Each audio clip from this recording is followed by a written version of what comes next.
You're listening to She's the Business podcast.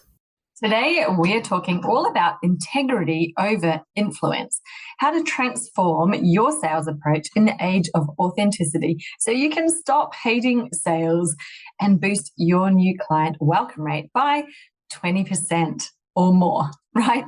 Wow, that sounds amazing. I know that we would all love to see more authenticity and more integrity in sales and in selling, and even in feeling that when we're doing our own selling. So that sounds interesting to you. Stay tuned. This is coming right up. Hi, I'm your host, Jessica Osborne, and in my 23 years of business and marketing, I've built many brands to become multi-billion-dollar companies. And just in the last 10 years, I've built 2 online businesses of my own from my dining room table with 2 little babies running around at my feet. I've made it my mission to inspire you to get out of your own way and become the successful business owner who's living the lifestyle you really desire without all the hustle. This is She's the Business podcast, made by women for women. This is your weekly dose of motivation and inspiration. My very special guest today is Esther Gretton, who is a sales coach and consultant for entrepreneurs in service-based businesses. She has an absolute stack of expertise and experience with more than 20 years sales experience in services, consulting, training, and corporate.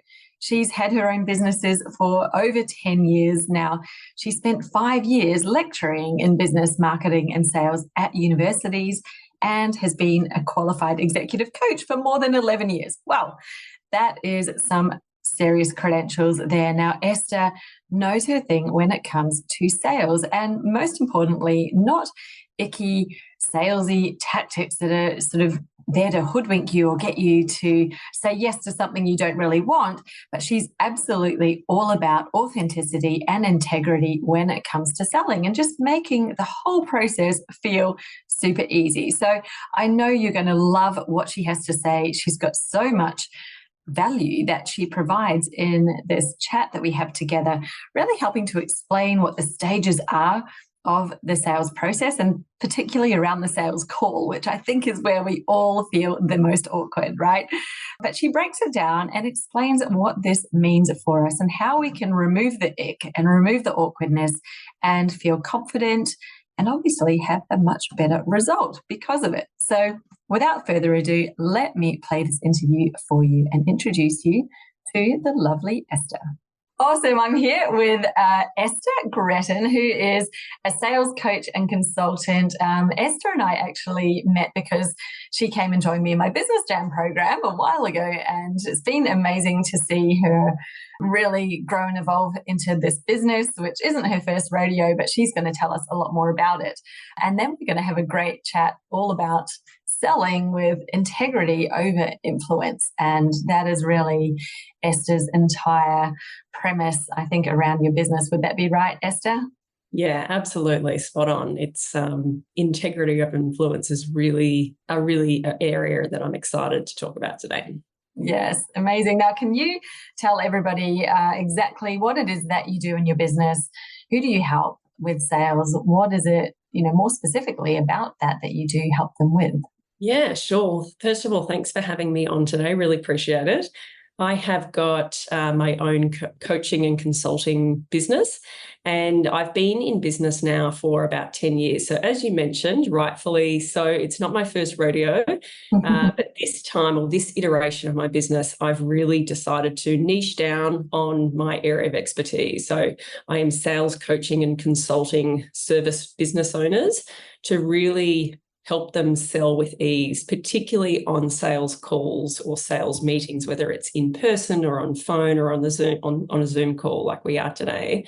Really knowing what to do before a call, on a call, and after a call, so that you feel like you and the person you're having a conversation with, there's ease, there's integrity, there's a flow, there's a strategy, there's a process, and all being well, a sale at the end as well. Yeah, exactly. And I think that this is an area so many entrepreneurs, especially women, if we haven't had a background in sales or in any type of selling, and even marketers, you think, well, marketers sell. It's like, yeah, but not directly.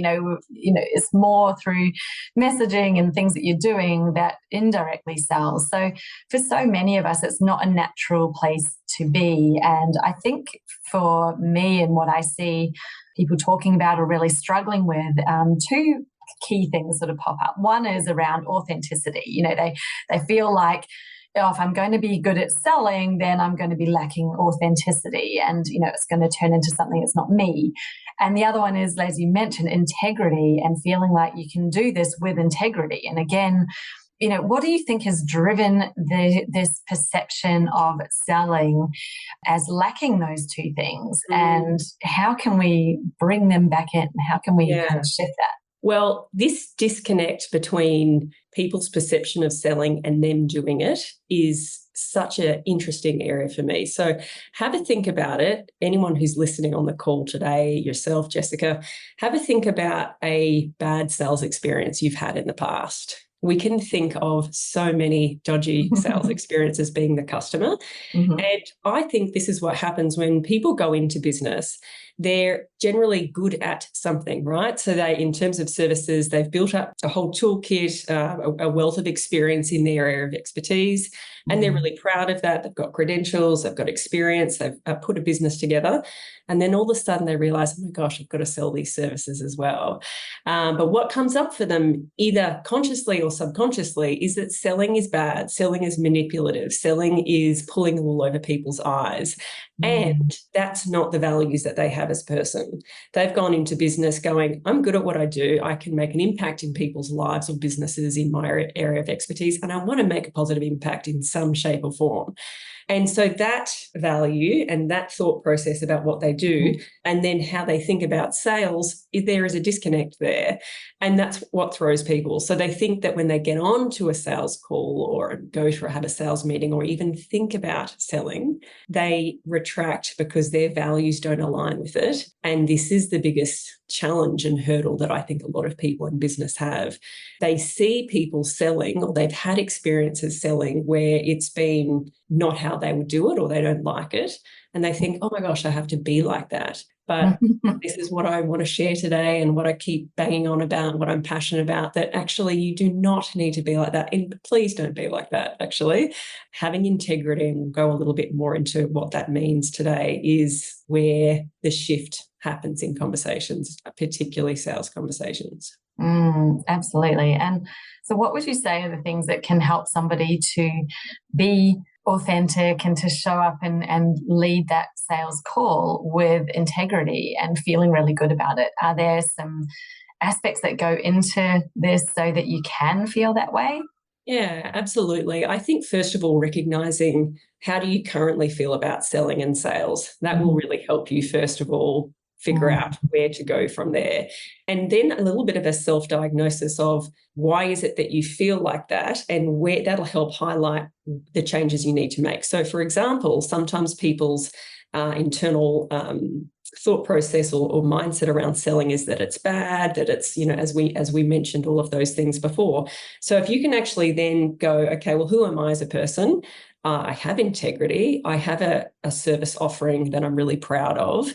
I have got great credentials. I do make a positive impact in people's lives and businesses. Do a bit of a self-check to go, well, actually, think about it. If I was on the other end of the customer conversation, to me, I know that's a little bit of a weird thing to think about, would I be thinking that I have integrity, and would I want to be listening to me? And that can often be the shift that someone needs. But then they might look a little bit deeper and go, well, actually, maybe I'm not so certain about how I've packaged and priced my offering. Maybe that's the piece of the puzzle that's missing for me. Or maybe I feel that my communication skills of asking great questions, listening, pausing to hear someone's response, asking a deeper question, clarifying, validating someone's experiences, mirroring back to them what you've heard them say. Maybe some of that conversational expertise is a little bit missing. Maybe my sales process, how I invite people onto calls and what I say on a call and when to ask questions and when to offer my service is lacking. Maybe I don't have a sales process or a way for someone to buy from me. So if there's a little bit of a self-diagnosis to go, okay, here's some of the missing points, that's often when you can go, well, I need to work on some of these areas first. And having those pieces of the puzzle in place often then gives you that alignment between your values of integrity to come across on a sales call that you're feeling confident to have that conversation. Yeah, definitely. Now, something that I noticed for many, many, many years, and I think people are generally getting better at this now, but I would say it might be where a lot of people start, because either it feels logical or maybe you've been on the receiving end of some of this, is that you're on a sales call and you have to convince the person on the other end that this is what they want. And I can't tell you how many calls I was on back in the days when I was heading up the marketing department, and, right. Agencies would come in, suppliers would come in to pitch, and they did not shut up. They literally just talked at me for an hour, telling me about how wonderful they are and what their process is and all this stuff. And I got to the point after a few years where I was thinking, this is ridiculous. What a waste of my time. So I used to then stop them and just say, look, keep the presentation to the side, because most of that isn't even relevant to me. Just tell me what you would win an award for. I want to know what you're best at. I don't want to know every single thing about you and all the things that you can do, because until I think that there's something in this for us, and usually I want to hire someone who's best at what they do, right? I'm not hiring you for all the stuff you might do mediocrely. And so I used to kind of take charge of those calls, but I sat through many, many, many, many over the years where they were just really trying to convince me. And I'm interested to hear what you have to say about that, because I think that that's a common perception or misconception that that's what selling is. Like, oh, I've got to get onto this call and then I've got to, I've got to try to convince them to say yes and buy on the call. Like, how should we be thinking about it instead that would lead us to be having a much more fun and probably more productive and a higher converting experience? Yeah, that story you share is just so common, and it is what underlines and underpins that sales mindset challenge that we were talking about before. You just think to yourself, oh, I'm not that person, so therefore I'm not going to sell, or I don't want to be that pushy, person. And we've all met those people even at parties, haven't we, that they just keep rabbiting on about themselves. Don't ask one good question, keep talking, and you're just there listening going, how do I get out of this conversation? So it happens personally and professionally all the time. There's a couple of pieces to unpack there. I think on sales calls, and you can liken a sales call also to a conversation that you might have at a party, right? So think about those experiences when you're connecting with another human being in a conversation, on a sales call, at a party, in a boardroom, on Zoom, it doesn't matter. If you have got a two-way conversation going, straight away that feels like it puts both people at a little bit more of ease.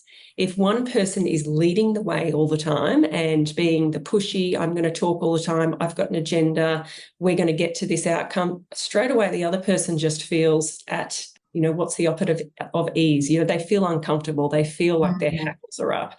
And that shifts the mood or the vibe or whatever you want to call it on a sales call straight away. And that's where that integrity piece misaligns, because the other person who's being talked at on some level goes, this person's not listening, they're not validating my experience, they're not having a conversation. And what are you doing? You're retracting away from wanting to have that conversation. But the alternative is when you're on a sales call and you have a clear strategy and process in place that allows for both people to share in terms of talking, allows both people to ask good questions. So it shouldn't just be the person selling asking questions. The person who's being sold to should also have the chance to ask questions and opening the space for that. So when there are some pieces of the puzzle in place, it drops everyone's shoulders, and you can actually allow a flow of a conversation to occur that cannot almost be it can't be strategized, and it can. And I know this sounds funny, but when you think about a sales strategy, you might think, or a process for a sales call, you might think, wow, that sounds really rigid, actually. That sounds like there's a script. That sounds like there's steps you need to do. And yes, there is, because we need to have a bit of a flow and a process of a sales call. But part of those sales conversations need to allow for a flow of conversation to occur. Does that make sense? Yes. Mm-hmm. And it's giving you kind of that structure and guidance as to keep the conversation moving in the right direction and not to go off on crazy tangents.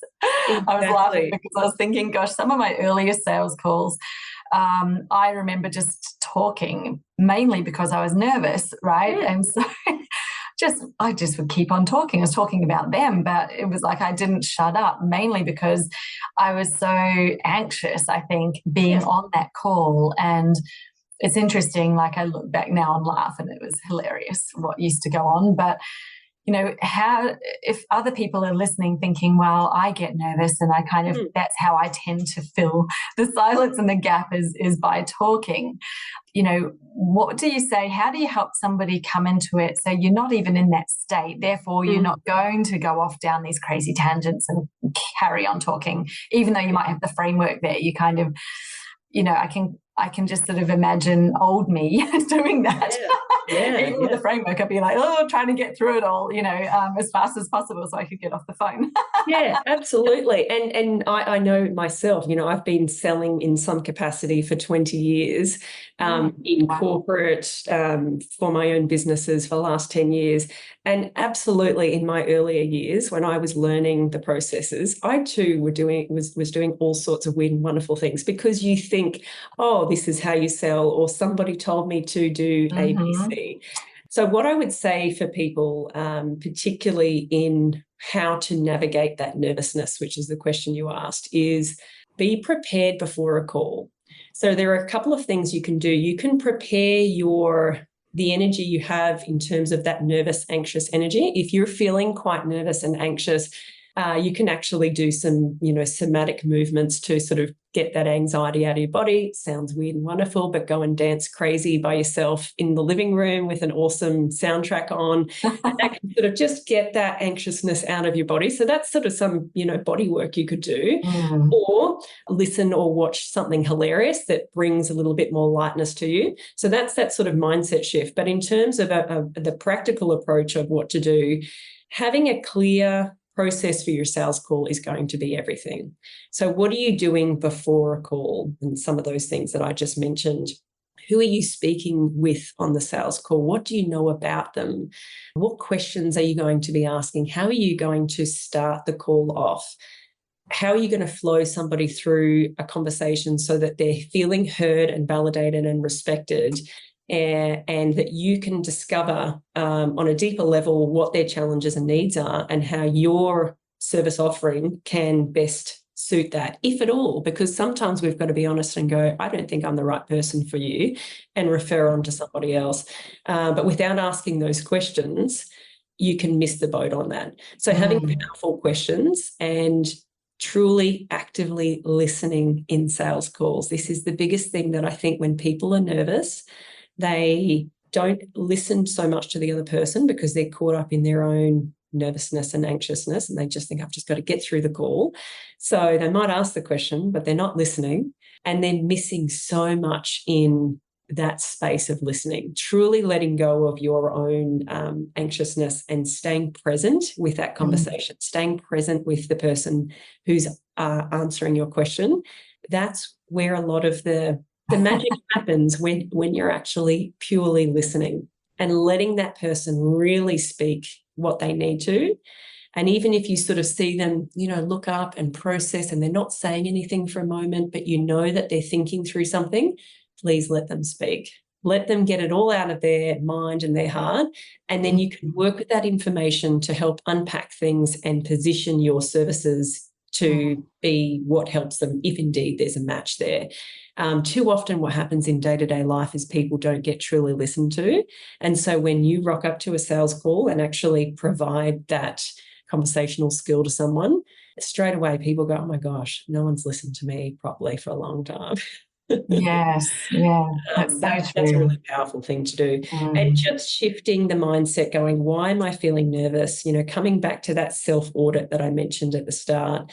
Often when you're really cognizant of the fact that you have integrity and that you have something that's really valuable to the prospective client, that can help shift the nerves as well. Yeah, I think that you mentioned just earlier about, do you have confidence in what it is that you're offering? Because it's such a different place to be coming from a space where you have absolute confidence in yourself and in what it is that you've got for offer.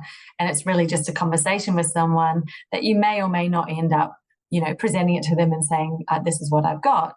But it feels very different to, I've got someone on a call and I've got to try to convert them. I've got to try to find a way that this is going to be a good fit for them. And so if you're in that sort of frame of mind, your brain is going a million miles an hour the whole time, trying to figure out where the relevance is and trying to find it so that you can convince them.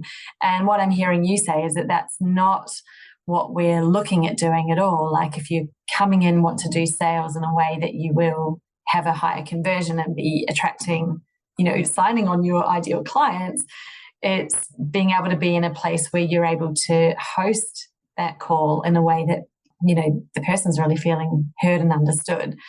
So how do you kind of, talk a bit more about that confidence in your offering and what that means? Because that's sort of, I guess, very pre-call, isn't it? Like it's not what you do in the 5 minutes before it, but it's, what do you see in the lead up into this that helps you to have the integrity and also, authenticity in your sales? Yeah, absolutely. Great question. So yes, you're right. It's got to be in the strategy part of your sales process, not the 5 minutes before. Spot on.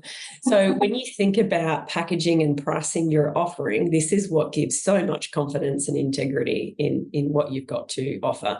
And how do you unpack that is you've got to understand what your ideal customer wants combined with what you're really good at and what it is that you can make an impact on that ideal client's business or life with, right? So if you think about the process of unpacking that, what are the key challenges and problems that your ideal customer has, and what desired outcomes do they want, and what would they be paying money to have help with in whatever it is that you do? So if they're laying awake at night with a problem and a challenge that you know that you can help with, then you've got to understand that problem and challenge on a deeper level than maybe they understand it. They may understand it on this certain level here, but you've unpacked it all the way down so that when you're creating and curating your offering, it really meets each of the steps to help get them the outcome that they're really truly needing to help shift that challenge or problem or to help get them to that desired outcome.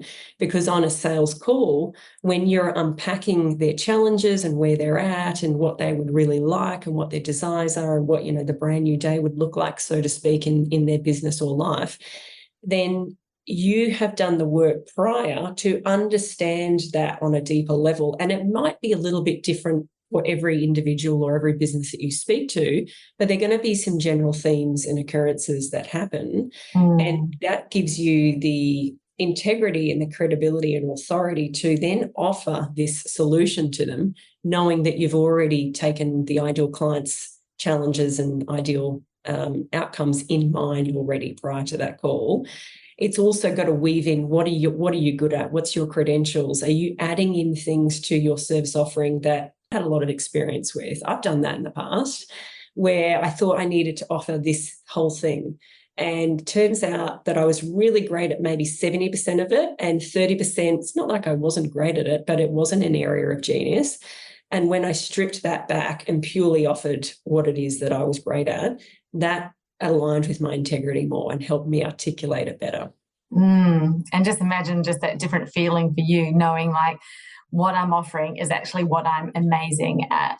And you can sort of stand there with so much more self-confidence just in yourself and the ability to talk about it without that feeling of, nervousness or awkwardness. Yeah, absolutely. And I think that's what I see a big shift. Probably about 5 years ago, I was marketing my services, and I haven't actually marketed for many years because of having a couple of small children and having, repeat clients and COVID and Melbourne lockdowns and moving to Brisbane, there's been a bit going on.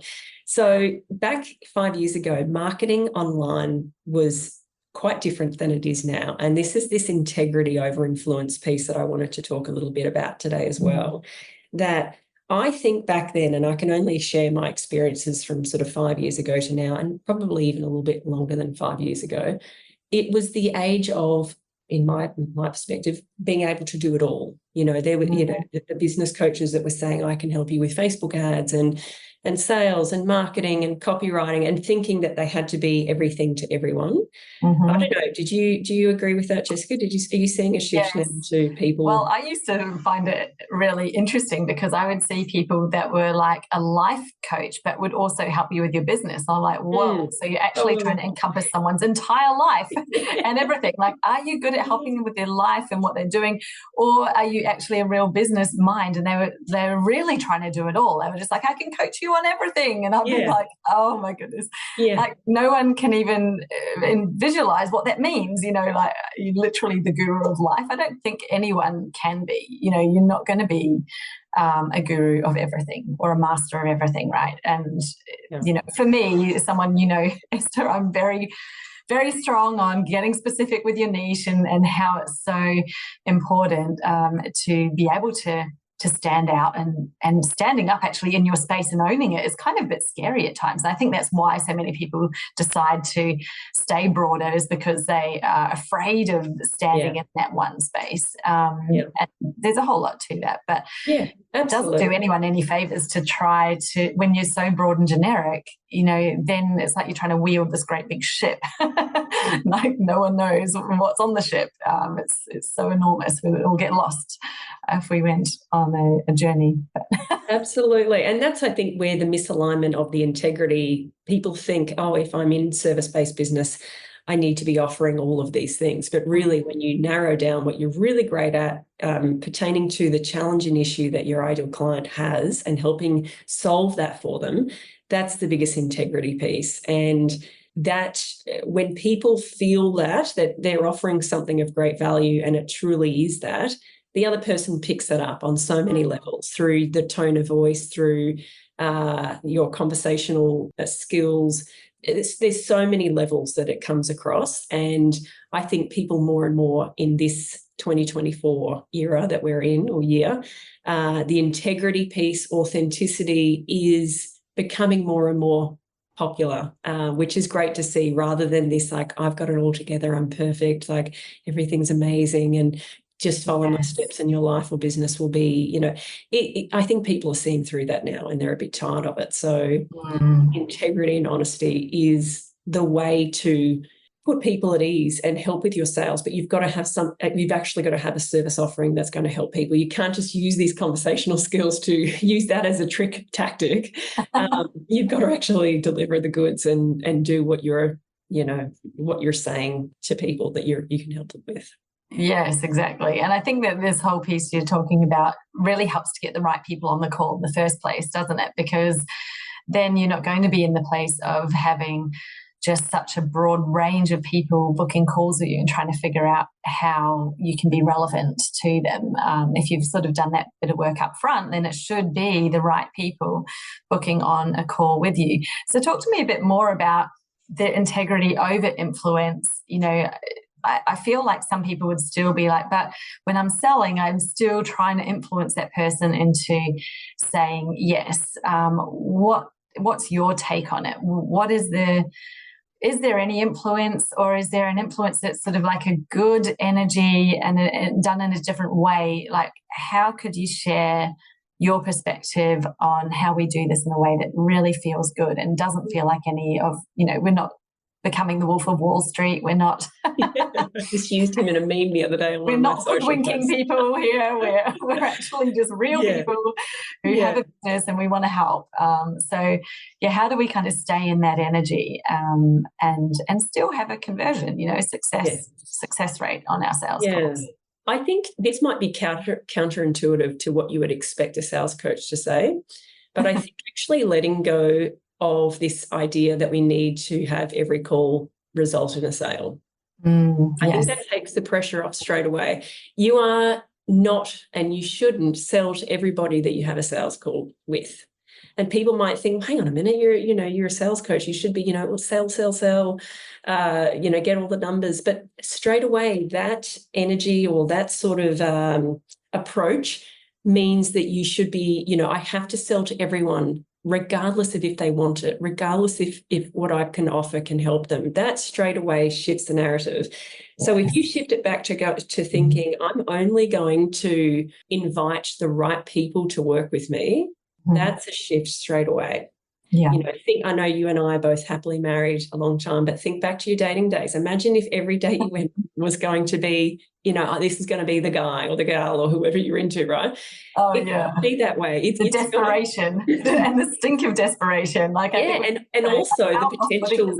Exactly. And the potential to mismatch with the wrong person. You don't want every date you go on to be the guy or the person that you marry, right? It's got to be the right fit, the right person. And it's the same with potential people that you speak to on sales calls. You want to invite the right fit. You've only got so many hours in the day. You've only got so many ways to help businesses. Make your life and that person's life a lot more enjoyable by only inviting the right people. And so having that shift, I think, shifts your mindset to, I've got to sell.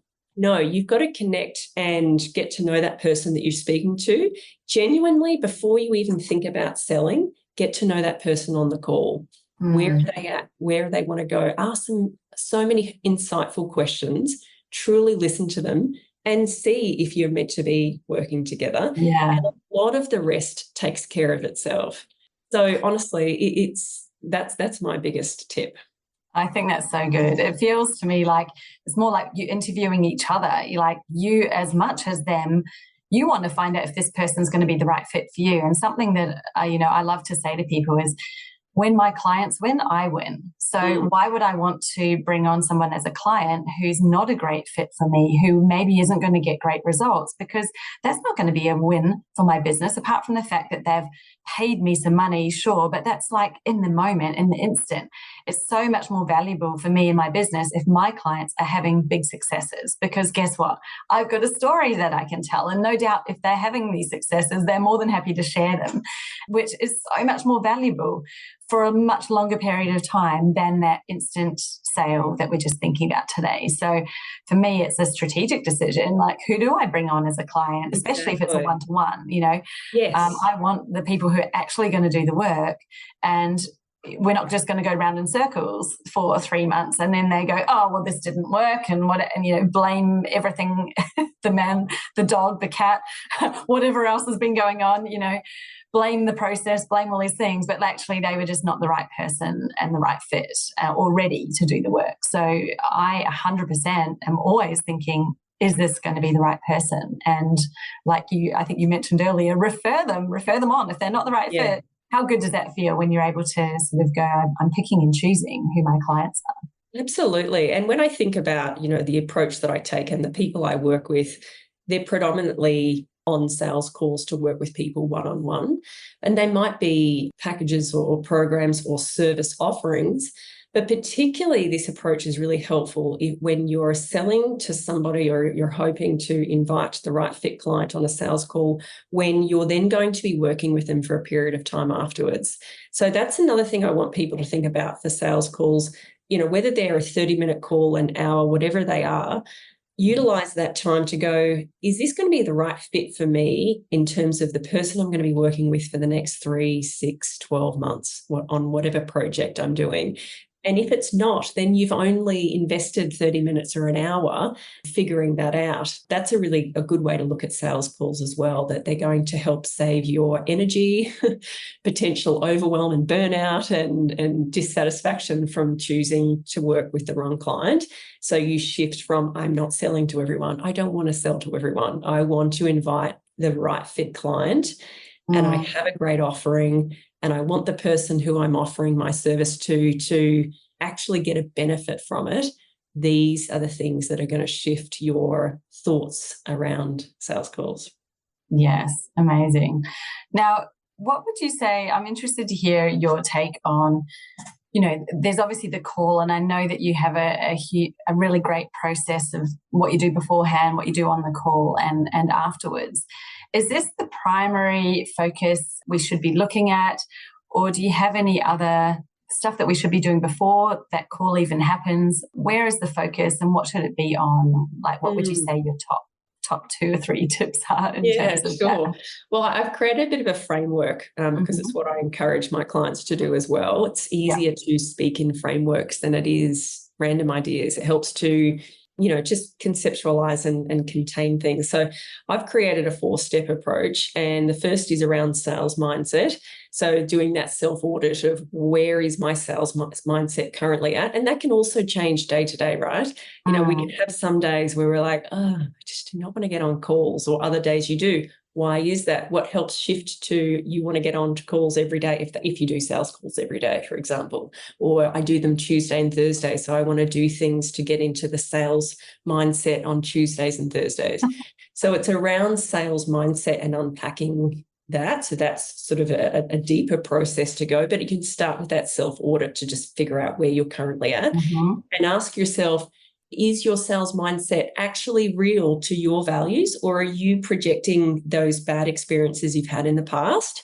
And then you can actually say to yourself, well, do I have those values? No, I'm a good person offering a good service. I have a great program. So I'm not that dodgy person that just wants to sell and talk and pull the wool up over people's eyes. The second part of the 4-step framework is the sales strategy. So that's quite a process to go through, because it is figuring out your goals and vision in your business. It is figuring out your ideal client, their challenges, their problems, where they want to go. It is creating the service offering that works well. It's figuring out, what are you really great at? How are you positioning what you speak about very succinctly and then more in depth? There's so many elements to that strategy that that could be a podcast in itself, but it's figuring out those things. And what I actually like to do is put it on a clear, visible one-piece page, so that each day that I'm getting into my business or before I get on sales calls, I can remind myself, what is my vision? What's my purpose for my business?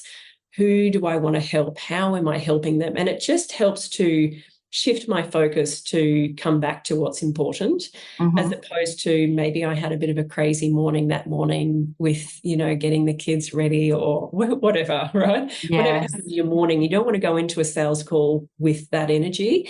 You want to refocus and reprioritize what's going on. So having having your strategy on one piece of paper is really powerful. It takes a fair bit of work to get all of your strategy on one piece. You might think, it's one page, it's fine.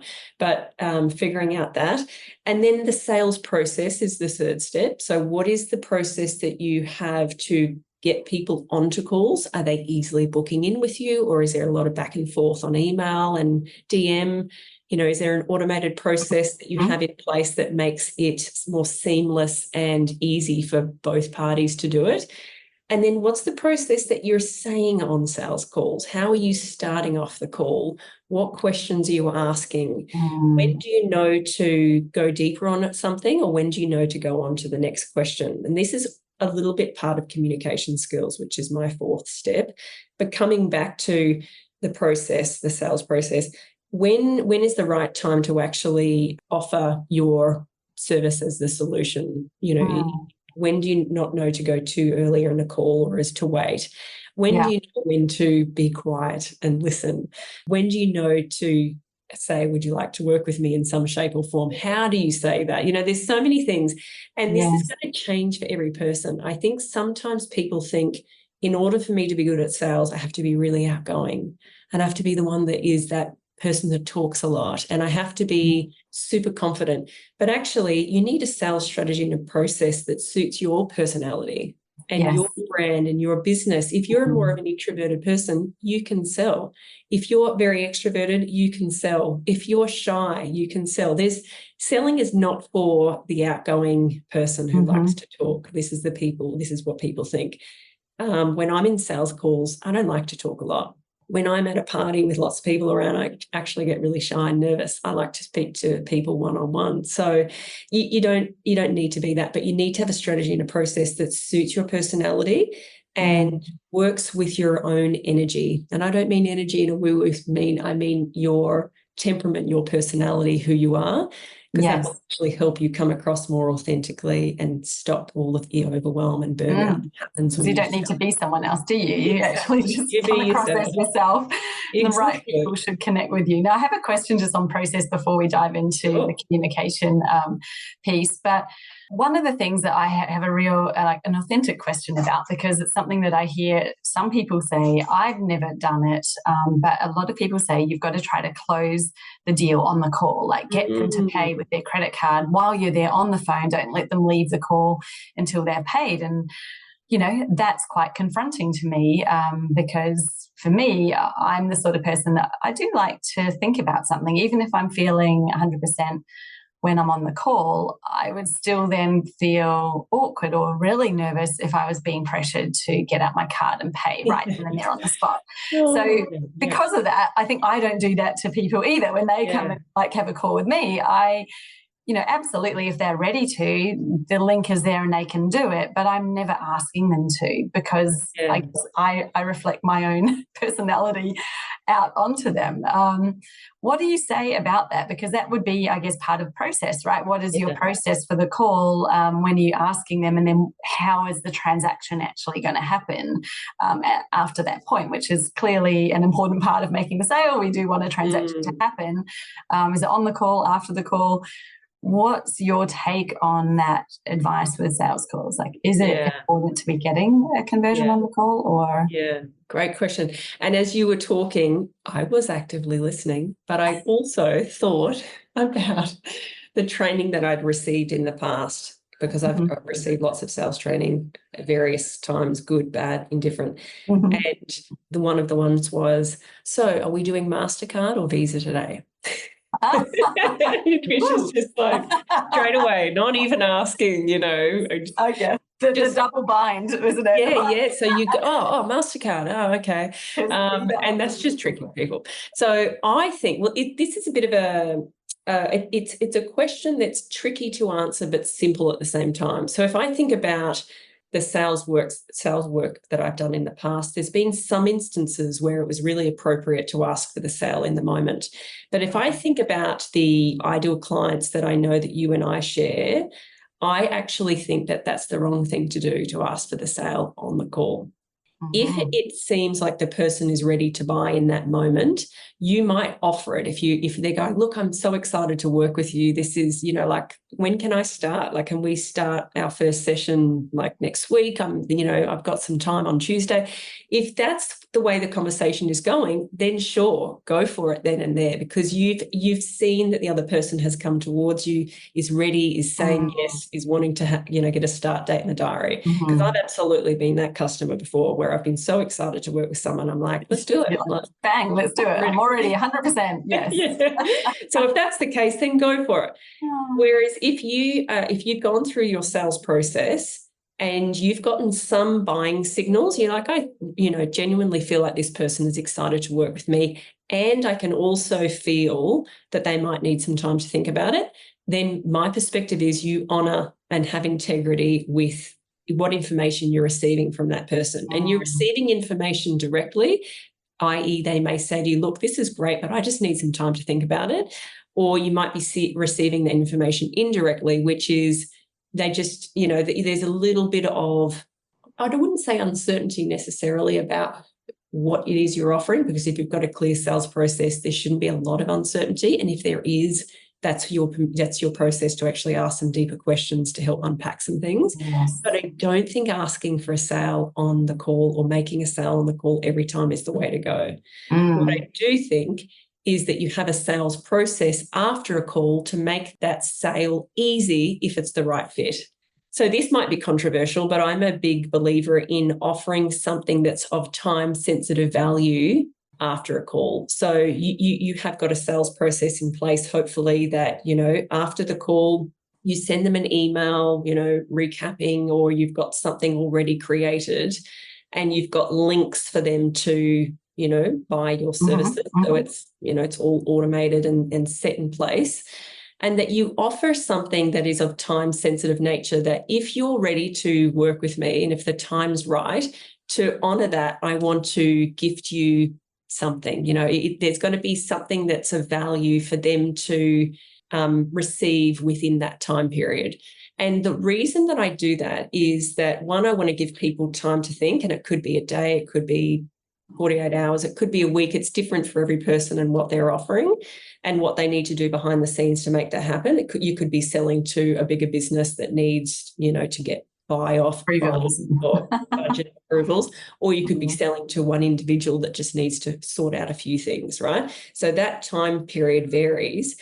But if you can give an incentive to go, look, if you are ready to work with me, to honor that and to get this ball rolling, I want to offer something of value to you should you buy in that time period. And that's where I think that you can bridge the gap of making the sell in the appropriate time, but still allowing that person to think about it. Because if they want to work with you, they will. And if they really want to work with you outside of that time period, and there's some really valid reasons for that, then that's your discretion to honor that.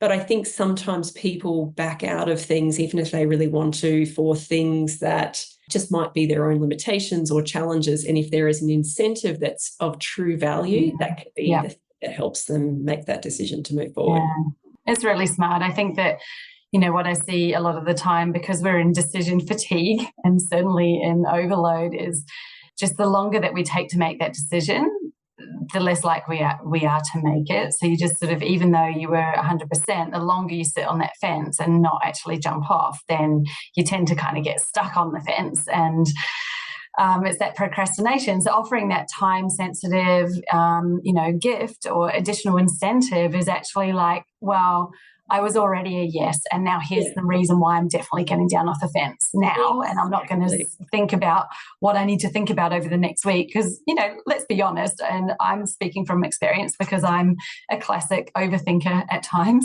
but, when you've done, you probably can do all the thinking you need to do in less than 24 hours. And otherwise you're going around in circles thinking the same thing again and again and leading yourself on that same thought process round and round and round until you're actually just really confused. And that can be what's happening. So many people I speak to, they've had a great call. They're like, yeah, that person was a definite yes, but I haven't heard from them. I'm like, have you followed up? Because they're probably just sitting there in this like perpetual circle of overthinking, going round and round and round, that's creating procrastination. And sometimes they actually just need that person to reach out and to give them the lifeline to be like, hey, is there a question that you have that's really preventing you from taking that step forward?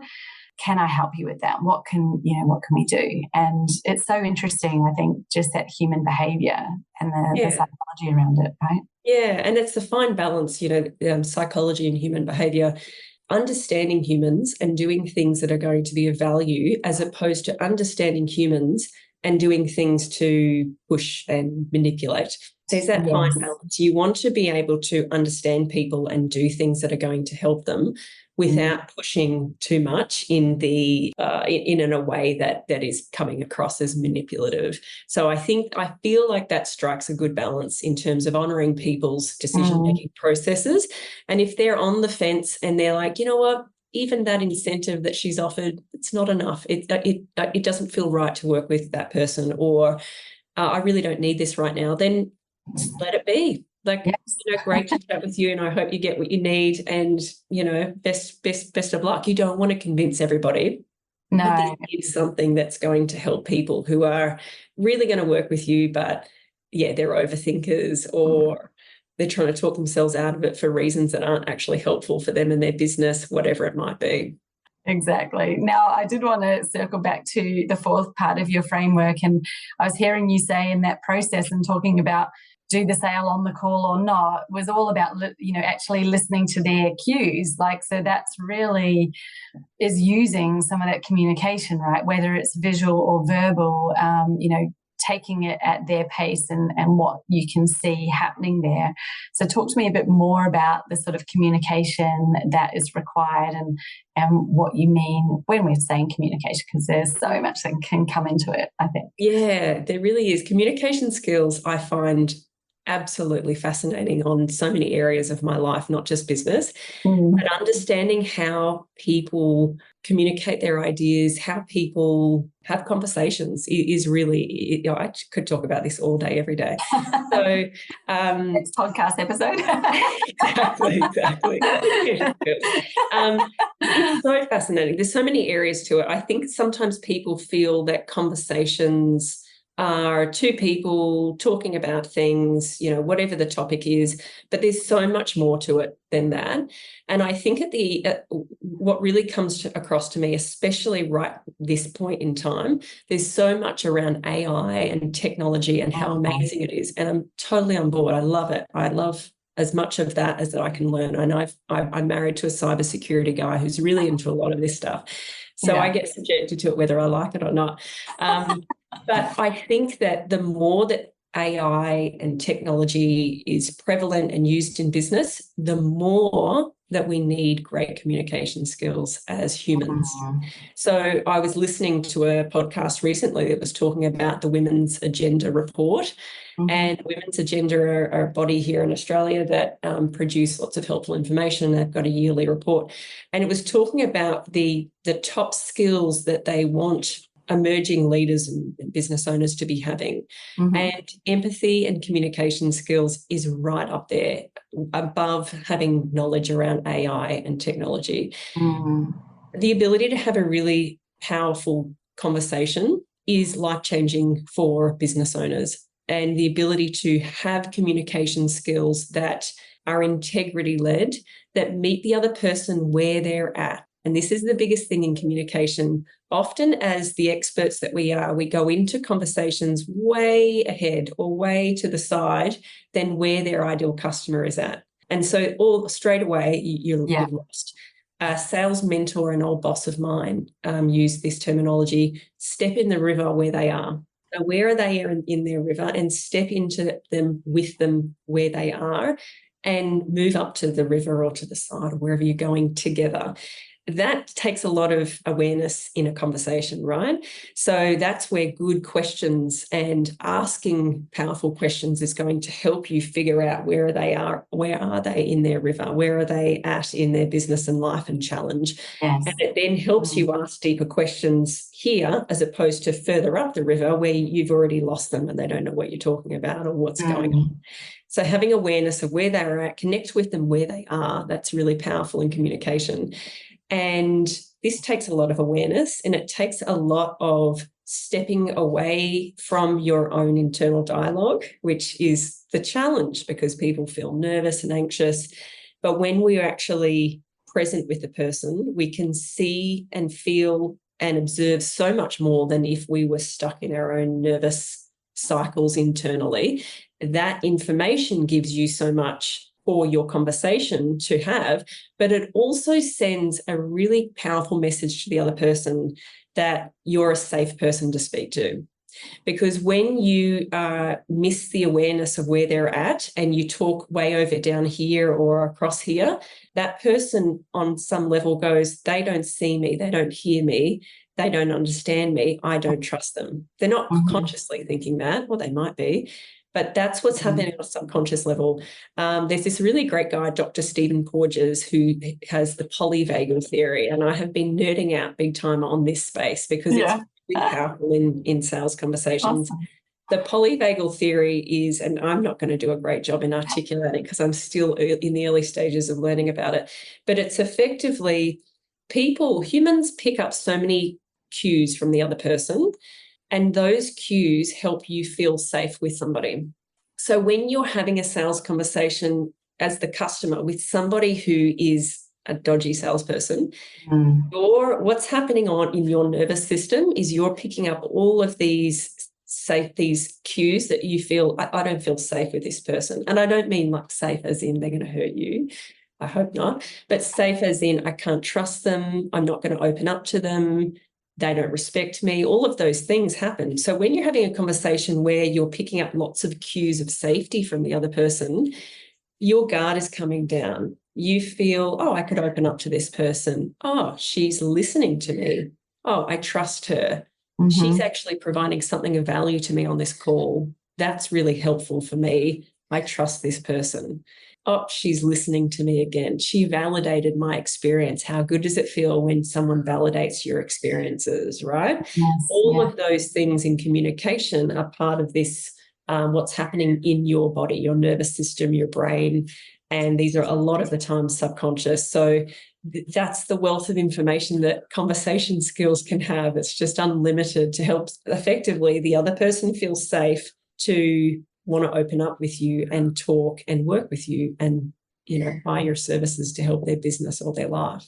Oh, goodness. There's so much in that. It's amazing. And I know that we're literally just scratching the surface on it. Yeah.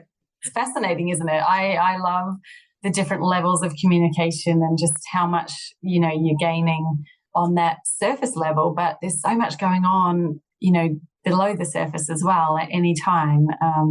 It's interesting. And then we don't also want to overthink it and be, overwhelmed by it on a call. But like you said, I think everything we can learn can help us to get better at what we're doing and it to become natural. So you're not in your head, as you said before, you don't want to be in your head thinking about what you're going to say next. Yeah. And that means you're not really listening, you're not really present, you're not really tuned in. All of those things are subliminal, but yes, the other person can really feel it when you're not actually there and present with them.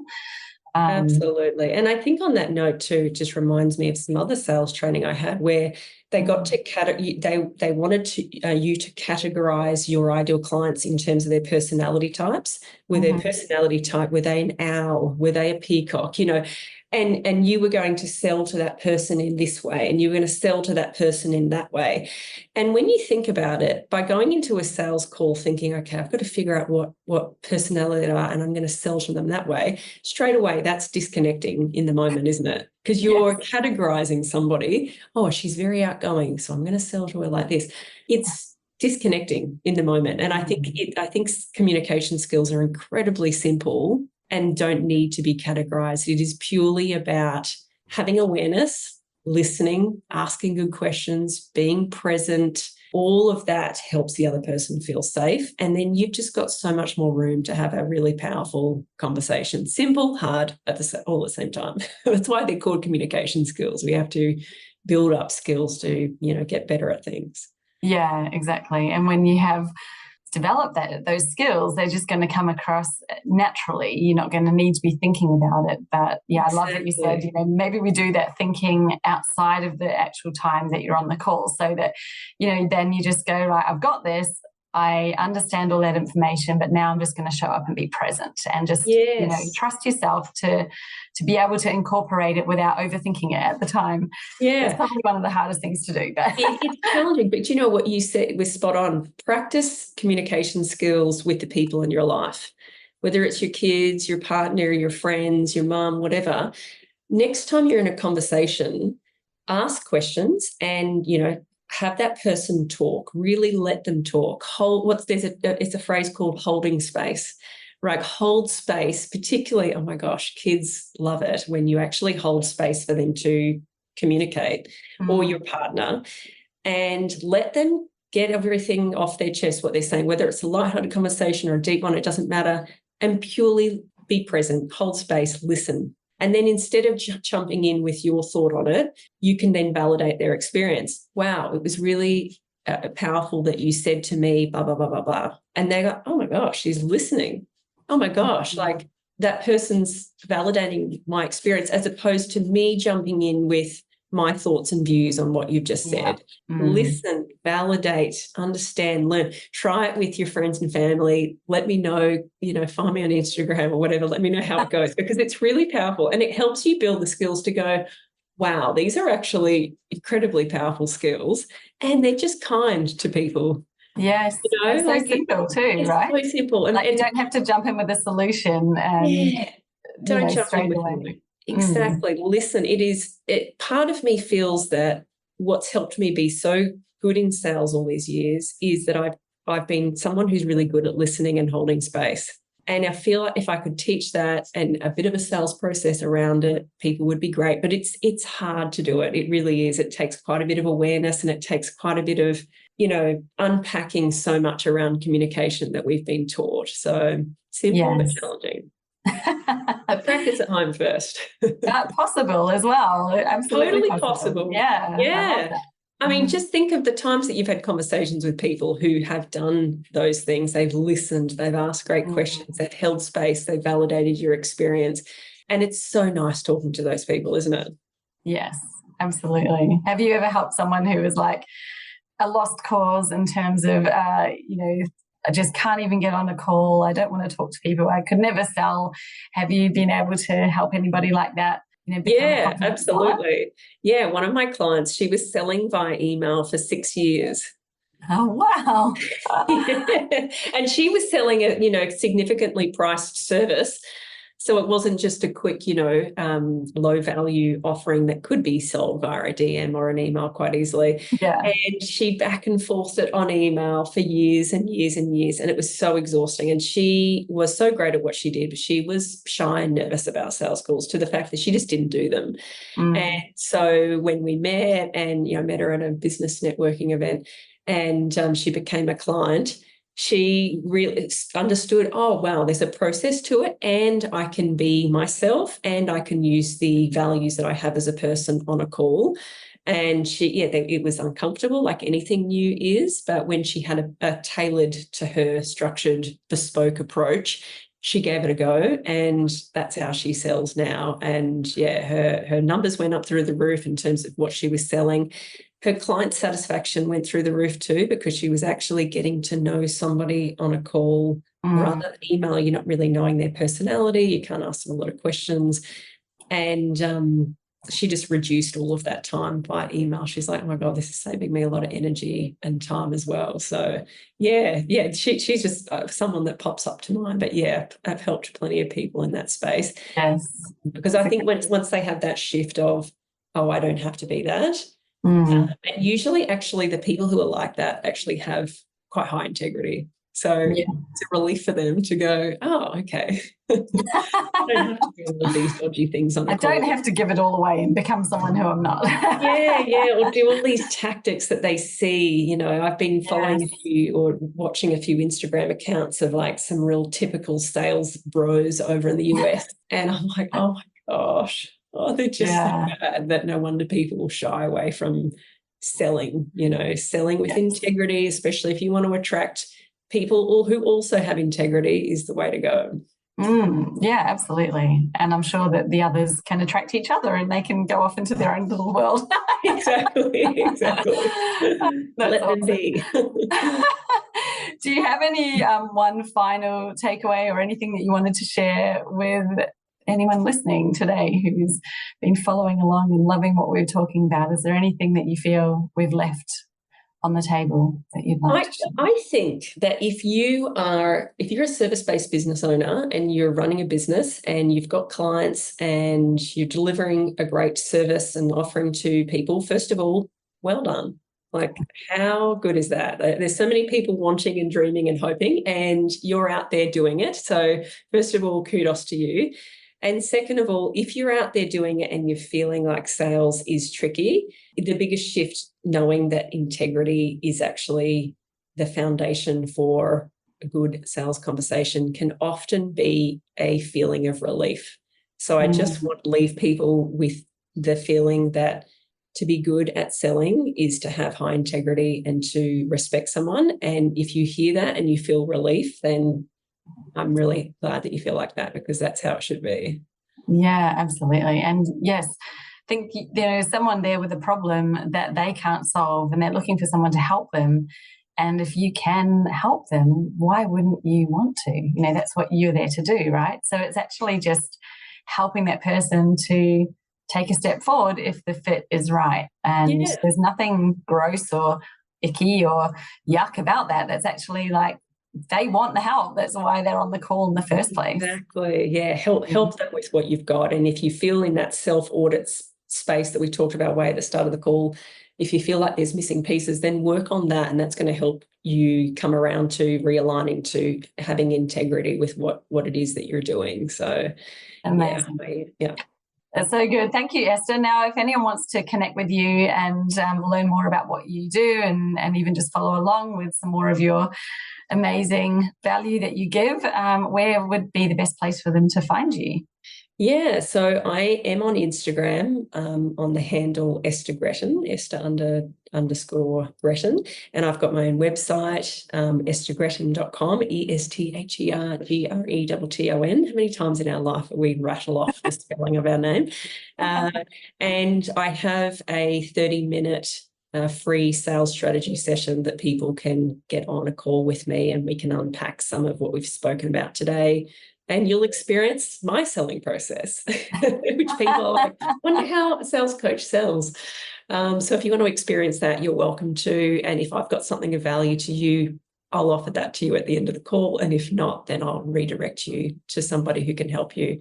But yeah, if sales is a challenge, or if it's just feeling ick, or it takes you a lot of energy. A lot of times people invest so much energy in selling because they're not doing it in a way that's aligned with their integrity. If you want to sell with more ease and not let it take over so much of your emotional space or capital, then yeah, get in touch and I'd love to be able to help you. Brilliant. Well, thank you so much for sharing that, Esther, and for offering as well, because what a great thing to actually be able to come and experience it yourself and to just sort of see what the difference is of so much value. So thank you for that. Thank you. And can I also thank you, because it was about a year ago when I was having a little baby in my arms and knowing, okay, it's time for me to get my stuff out there and up there and out there soon, because I'll be soon going off to care and I've got a bunch of clients, and I had some contract work that I left from Melbourne when I moved to Brisbane. And I reached out to you, and you were the one that helped me really niche down on this sales space. So I want to thank you for doing that and helping me with that too. And for anyone out there who needs help with niching, Jessica is your lady. So thank you so much for your help on that too. I really appreciate it. Oh, that's amazing. I'm so glad that I was able to help you. And, you know, just seeing you, this is your jam. Like, you literally, this is what you live and breathe, what you're really great at. And it's so funny when the thing is right there in front of us, it's part of us. And yet it can feel like, why is this not clear where I should be focusing my business on? And that's why I love helping people, because I'm like, we get to bring out the real essence of you and help you stand in that space. You know, you clearly know your stuff, as anyone who's still listening has clearly also got to that conclusion by now, because just the value that you shared today. And I know that that's only the surface. We've literally scratched just little pieces here and there. But Esther is an absolute mine of information and knowledge and strategy around selling and doing it in the right way, which to me 100% aligns with how I like to look at business as well. So I appreciate your time and sharing all of that with us today. Thank you. Yeah, thank you so much, Jessica. I appreciate your time too. Awesome. And we'll talk soon. Thanks, Esther. Okay. Take care. See you soon. Bye. Now, if I asked you, do you know who your ideal customer is? More than likely, you're going to answer, yes, of course I do. Or at least I know enough about them to market to them. Or do you? You see, the number one reason why most audiences aren't converting into buyers, or even if you're having trouble building an audience in the first place, is simply because you haven't gone deep enough to understand who it is exactly who you're speaking to. There's no connection being made there, and therefore those people aren't taking that next step. They're not connecting with you, they're not connecting through to become your clients. It's not so much about who they are as a person, who you might see, but more what is actually going on inside their head. What are those questions running on repeat inside their minds? What is it that they're feeling so stuck and frustrated about? And really, why aren't they able to shift themselves out of that place? Now, these are just some of the amazing questions that I get you to explore inside my brand new Customer Avatar Worksheet. I've called it the ultimate Customer Avatar Worksheet because you will never, ever have seen one like this before.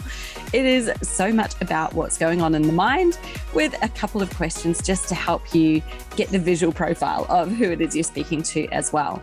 But clearly, it is their thoughts and the way to connect to their thoughts that shifts somebody from being just a person out there in the market into being somebody who's an active fan, a member of your audience, and not only that, but also a buyer. And that takes deeper connection than what most people are prepared to do.